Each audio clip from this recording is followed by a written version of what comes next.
Bonsoir Alain. Bonsoir. Vous êtes au Maroc dans le cadre de la Coupe d'Afrique des Nations. Alors nous y sommes à la 35e édition de la Coupe d'Afrique des Nations. Pouvez-vous nous débriefer un tout petit peu depuis le début à nos jours? La CAN nous a vraiment donné une satisfaction pour cette année. Oui, ça a été une satisfaction globale, de ce qu'on a vu depuis le début, avec de beaux infrastructures, des beaux terrains et puis avec des belles équipes. On a vu que cette Coupe d'Afrique était vraiment relevée au niveau technique, organisationnel et sur le plan footballistique aussi, il y avait de grandes équipes. On a vu que toutes les équipes sont arrivées ici près et on a assisté à des beaux matchs. Alors, une remarque, nous voyons dans le dernier carré, les demi-finalistes, ce sont tous des coachs africains, en un mot des coachs locaux. Alors, on peut dire que l'Afrique veut se diriger vers les entraîneurs locaux. Mais bien sûr que les techniciens, maintenant, il y a beaucoup de progression dans la manière de faire les choses.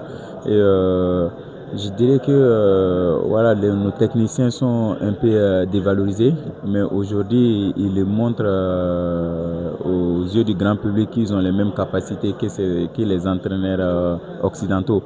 Et moi, j'ai l'habitude de dire que c'est le même football et c'est le même savoir-faire qu'en Europe qui se passe ici en Afrique. Donc aujourd'hui, nos entraîneurs, ils ont la chance de se former comme les entraîneurs européens. Donc ils ont le même savoir. Et voilà, c'est le ballon et le rond pour tout le monde. Et le football, ça se joue à 11 contre 11, comme en Europe, comme en Afrique. Donc voilà, nos entraîneurs sont bien formés, ils sont allés dans la bonne école. Ils ont les mêmes diplômes que les entraîneurs européens. Donc pourquoi pas ne pas leur donner la chance. Dès qu'on leur donne la chance et puis on leur donne les outils, ils arrivent à faire de bons travail. Alors, on est déjà au terme de cette CAN. On là se battre pour leur deuxième étoile. Une combativité entre les Lions. Comment voyez-vous cette grande finale? Oui, la finale aujourd'hui, ça va être un match très discuté entre le Sénégal et puis le Maroc. Le Maroc qui est le pays organisateur, qui est le grand favori.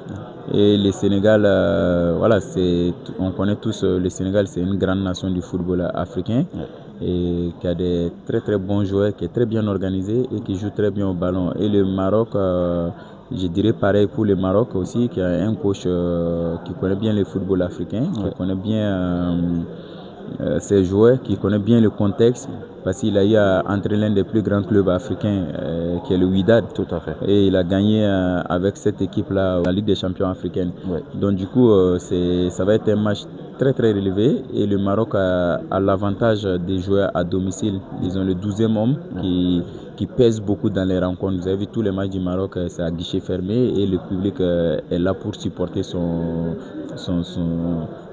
équipe. Donc ça veut dire qu'ils auront en plus de la motivation de jouer une finale pour obtenir les deuxième étoiles, ils auront aussi tout un stade acquis à leur cause. Les étalons ont chuté sur les éléphants. La compétition s'est terminée ainsi. On a vu que le sélectionneur même a été déjà remercié. Et beaucoup d'autres aspects encore au sein du football burkinabé. Avez-vous un clin d'œil à vos jeunes frères? Bien sûr que voilà, c'est une grosse déception parce qu'on voulait faire mieux que ce qu'on a eu à faire en Côte d'Ivoire. Mais malheureusement, on s'est arrêté au même niveau. On était sorti en 8e de finale par nos frères maliens et là, on s'est fait sortir par nos frères ivoiriens. Donc du coup, c'est une déception pour nous parce qu'on avait à cœur de vraiment bien figurer dans cette compétition. On avait très bien commencé et tout le monde parlait de cette équipe burkinabé qui a des joueurs de très grande qualité. Tout à fait. Et voilà, mais maintenant c'est à nous si je dis à nous, les autorités du Burkina, ceux qui sont habilités pour le football surtout, de faire un bon diagnostic et puis la fédération. Voilà, de faire une bonne analyse, un bon diagnostic du pourquoi du problème pour pouvoir revenir encore plus fort parce qu'on a de la matière première, on a des bons jeunes joueurs de qualité qui aspirent à monnayer les talents. Maintenant, voilà, le sélectionneur, c'est lui qui prend les pots cassés. Mais moi, je pense que le problème n'est pas que le sélectionneur. Il faut déjà bien diagnostiquer, faire un bon bilan de cet siècle-là et revenir plus fort. Voilà, c'est ce conseil-là. Et puis à mes jeunes frères de continuer de se battre, de continuer à bien travailler parce qu'ils ont la qualité. Mais maintenant, la qualité seule ne suffit pas. Il faut beaucoup de travail, beaucoup de courage pour pouvoir surmonter voilà, cette étape-là.